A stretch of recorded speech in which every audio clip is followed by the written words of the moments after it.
नमस्कार आदाब दोस्तों महाराष्ट्र से बड़ी खबर सामने आ रही है। महाराष्ट्र के अंदर चल रहे सियासी संकट के बीच एकनाथ शिंदे गुट में एक बार फिर बगावत की खबर सामने आ रही है। इसकी जानकारी आगे आपको देंगे। साथ ही साथ दो और बड़ी खबरें सामने आ रही है। दूसरी बड़ी खबर, देश के गृह मंत्री अमित शाह जो गुजरात दौरे पर हैं और गुजरात चुनाव प्रचार में पूरी ताकत झोंक दे रहे हैं। उनका एक बयान जो गुजरात दंगों को लेकर के सामने आया था, उस पर गृह मंत्री अमित शाह के खिलाफ चुनाव आयोग में शिकायत दर्ज करवाई गई है। इसकी भी जानकारी देंगे।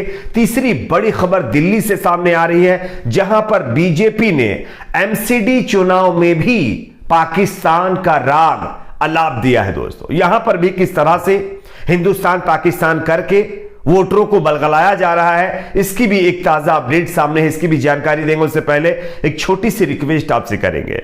अगर आप भी चाहते हैं कि हमारे देश के चुनाव विकास, रोजगार, नौकरियों के मुद्दे पर होने चाहिए, अगर मेरी इस राय से आप सहमत हैं तो कमेंट सेक्शन में अपना फीडबैक जरूर दीजिए। इस वीडियो को ज्यादा से ज्यादा लाइक करिए, शेयर करिए, चैनल को सब्सक्राइब जरूर कर लीजिए। बात करेंगे पहली और बड़ी खबर की। आप जानते हैं कि महाराष्ट्र के अंदर फिलहाल एकनाथ शिंदे और बीजेपी ने मिलकर के सरकार बनाई है और ये सरकार, ये दोनों पार्टियां मिलकर चला भी रही हैं। लेकिन दोस्तों एकनाथ शिंदे की मुश्किलें लगातार बढ़ती जा रही है। जहां एक तरफ छत्रपति शिवाजी को लेकर के देवेंद्र फडणवीस का बयान जो एकनाथ शिंदे और उनके विधायकों के लिए काफी मुश्किल वाला था, वहीं दूसरी तरफ अब खबर आ रही है कि एकनाथ शिंदे जो गुवाहाटी दौरे पर हैं और यहां मां कामाख्या देवी मंदिर के दर्शन के लिए गए हुए हैं।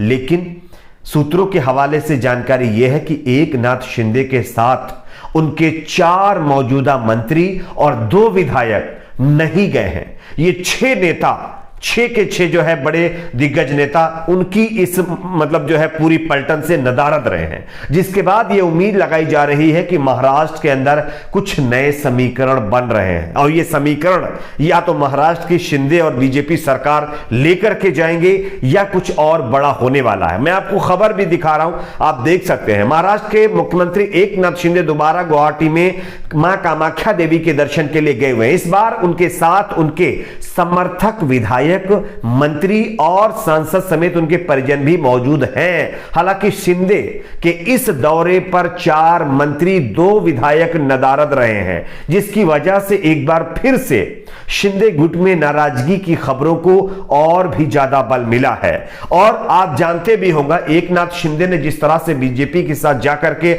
अलायंस किया, उसके बाद लगातार देवेंद्र फडणवीस की टिप्पणी छत्रपति शिवाजी को लेकर के हो या फिर भगत सिंह कोश्यारी जो मौजूदा राज्यपाल हैं उनकी टिप्पणी हो, इन तमाम टिप्पणियों को लेकर के एकनाथ शिंदे गुट में आपस में ही नेता टकराए थे और कुछ नेताओं ने यानी आवाज भी उठाई थी कि जिस तरह से देवेंद्र फडणवीस और भगत सिंह कोश्यारी बयान दे रहे ये ठीक नहीं है। लेकिन शिंदे इस पर पूरी तरह से खामोश थे। लेकिन अब 4 मंत्री और 2 विधायकों का शिंदे के गुट से गायब होना या उससे नदारद रहना, यह एक कहीं ना कहीं शिंदे और बीजेपी के लिए चिंता वाली बात है। बात करेंगे एक और बड़ी खबर की। अगली बड़ी खबर दोस्तों गुजरात से सामने आ रही है। गुजरात के अंदर चुनाव प्रचार चल रहा है। देश के गृह मंत्री से लेकर के पीएम मोदी और विपक्षी पार्टियों के कई नेता धुआंधार अपनी सभाएं कर रहे हैं। लेकिन दोस्तों देश के प्रधानमंत्री नरेंद्र मोदी के साथ साथ गृह मंत्री अमित शाह भी बयान देने में एकदम पूरी तरह से जो है लग चुके हैं। खबर यह है कि गृह मंत्री अमित शाह ने गुजरात दंगों को लेकर के एक बयान दिया था और इस बयान के बाद गृह मंत्री अमित शाह के खिलाफ, उनकी टिप्पणी के खिलाफ चुनाव आयोग से कार्रवाई की मांग की गई है। मैं आपको खबर भी दिखा रहा हूं, आप देख सकते हैं। हाल ही में केंद्रीय गृह मंत्री अमित शाह ने गुजरात में एक चुनावी रैली को संबोधित करते हुए साल 2002 के दंगों के संबंध में टिप्पणी की थी और भाजपा ने सांप्रदायिक हिंसा में शामिल लोगों को सबक सिखाया था। इसे पूर्व नौकरशाह और अधिकार कार्यकर्ताओं ने आदर्श आचार संहिता का उल्लंघन बताया है इस बयान को, ठीक है ना। और इसको लेकर के अब मांग की गई है कि गृह मंत्री के ऊपर कार्रवाई होनी चाहिए। पहले हम आपको वो बयान सुनाते हैं जो गृह मंत्री अमित शाह ने दिया था। पहले बयान सुनिए, उसके बाद हम आपको बताते हैं कि आगे इस पर अब तक चुनाव आयोग की तरफ से क्या अपडेट है। सुनिए ये बयान। तो આપણા ગુજરાતમાં આવ્યું હોય અને ક્યાંય કર્ફ્યુ ના નાખવો પડે એવું કોઈ રાજ્ય બન્યું હોય તો મારું ને તમારું ગુજરાત બન્યું છે। આ 2002 માં કોંગ્રેસીઓએ આદત પાડી હતી એટલે રમખાણ થયા હતા, પણ 2002 માં એવો પાઠ શીખવાડ્યો કે ખોડ ભૂલી ગયા, 2002 થી 22 સુધી નામ ના લેશે. ગુજરાતની અંદર કોમી હુલ્લડો કરવા વાળાને કડક હાથે પગલા ભરી गुजरात. तो जैसा कि दोस्तों आप लोगों ने ये बयान सुना, ये बयान देश के गृह मंत्री अमित शाह का है और उन्होंने अपने बयान में कहा है कि 2002 में दंगाइयों को सबक सिखाया गया, उसके बाद से भाजपा ने वर्तमान तक गुजरात में शांति बनाए रखना सुनिश्चित किया है. उनके इस बयान को आदर्श आचार संहिता का उल्लंघन बताते हुए कार्रवाई की मांग भी की गई है.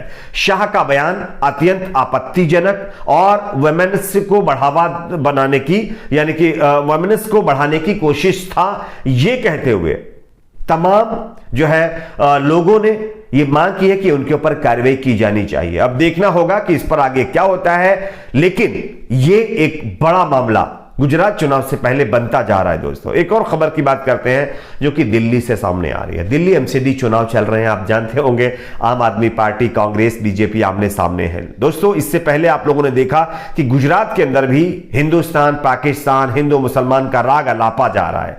किसी भी तरह से बेरोजगारी, महंगाई, भ्रष्टाचार, शिक्षा, स्वास्थ्य जैसे मुद्दों को, इन मुद्दों के आगे दबाया जा रहा है. लेकिन अब सिर्फ गुजरात ही नहीं, दिल्ली भी इन मामलों से जो है छूता नहीं रहा. दिल्ली में भी विकास, बेरोजगारी, भ्रष्टाचार जैसे मुद्दों को हटा करके अब पाकिस्तान का राग अलापना शुरू कर दिया गया है. और यह अलाप जो है बीजेपी की तरफ से जो है लापा जा रहा है. आपको हम खबर दिखा रहे हैं, आप इस खबर को देखिए. दिल्ली में छोटे छोटे वार्ड बन गए पाकिस्तान, हम गाड़ेंगे तिरंगा. बीजेपी नेता कैलाश विजयवर्गीय जो है यहां पर बयान दे रहे हैं. अब आप बताइए, दिल्ली के अंदर एमसीडी का चुनाव है. एमसीडी का काम क्या होता है? दिल्ली की सफाई का काम देखना. दिल्ली के अंदर कहां पानी बह रहा है, कहां क्या हो रहा है, कहां मतलब सफाई कहां नहीं है, इन सब चीजों के बारे में जो है काम करना. आज जानते होंगे कई सालों से दिल्ली के अंदर एमसीडी में बीजेपी काबिज है, लेकिन उन कई सालों से काबिज होने के बावजूद दिल्ली के अंदर बीजेपी एमसीडी की तरफ से क्या काम किया गया उसका बखान नहीं किया जा रहा है, बल्कि यह कहा जा रहा है कि दिल्ली के अंदर जगह जगह पर जो है पाकिस्तान बन गया है. छोटे छोटे वार्ड जो है पाकिस्तान बन गए हैं और हम यहां पर तिरंगा गाड़ेंगे. ये कैलाश विजयवर्गीय बयान दे रहे हैं. अगर इन्होंने काम किया होता तो बेरोजगारी, महंगाई और जो इन्होंने सफाई की उस पर बयान देते, ना कि हिंदू और मुसलमान और हिंदुस्तान पाकिस्तान. तो इस तरह से चीजें यहां पर भी देखने को मिल रही हैं. खैर, सुप्रीम कोर्ट ने भी कहा है कि धर्म के आधार पर चुनाव नहीं होने चाहिए. चुनाव आयोग को भी पता है, लेकिन ऐसे नेताओं के खिलाफ कोई कार्रवाई क्यों नहीं होती, एक बड़ा सवाल है. आपकी क्या राय है जरूर बताइए. वीडियो को ज्यादा से ज्यादा लाइक करिए, शेयर करिए, चैनल को सब्सक्राइब